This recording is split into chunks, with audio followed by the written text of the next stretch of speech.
They had me in there, whereas I supposed to die. Life in prison without a possibility of parole.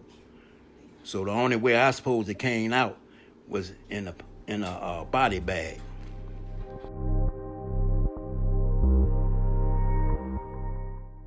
My name is Basil Powell. I'm from Chicago, Illinois.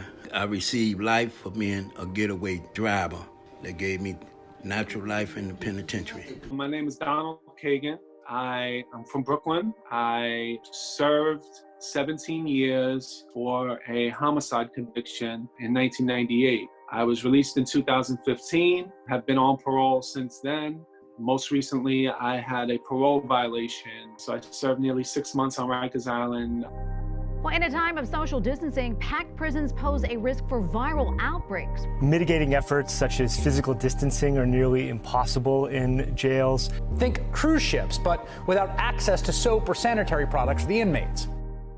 I mean, we were watching everything on the news. So we were seeing what was going on and, how this has affected the world, and particularly New York. Officers will come in, they'll have masks on, but the inmates didn't have no masks on.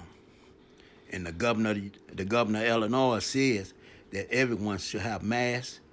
If one employee brings that into the institution, then that means it's gonna spray it. And that's what's happening. Sometimes we go to the mess hall to eat, and they tell you, oh, don't sit near each other. Which was ridiculous, because then you're going back to the dorm and you're sleeping right next to somebody that's, not even 2 feet away from you. I was always researching and writing different organizations, and then I got a letter back from Jennifer saying that I was a candidate for the Illinois Prison Project. I founded the Illinois Prison Project just under a year ago with the goal of providing direct representation to people in prison who are serving unjust, excessive, or unnecessary sentences. One of my clients, Mr. Powell, was serving a life sentence for being the getaway driver in a gas station robbery. He wasn't the gunman, no one was hurt. They walked away with a couple $100.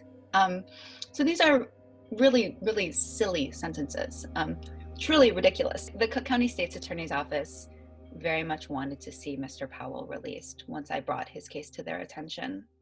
However, I just can't say for certain whether or not the governor would have acted as quickly as he did were it not for the coronavirus. They didn't let you up out the jail. I can't believe it. Oh my God, 36 years. My father finally out, y'all.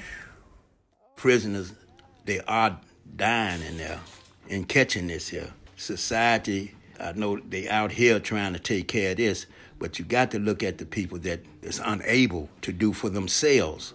It seemed like 1,000 pounds fell off of my shoulder when I walked out the prison doors. And I hope that a lot of more brothers get up out of there like myself, because I'm gonna be a good example, because I ain't never going back for nothing at all. You see, so they deserve a chance. I was released from Rikers Island on March 28th due to a writ of habeas corpus that was filed by New York City Legal Aid Society, asking that parole violators with technical violations that are not a risk to the community be released due to the COVID pandemic.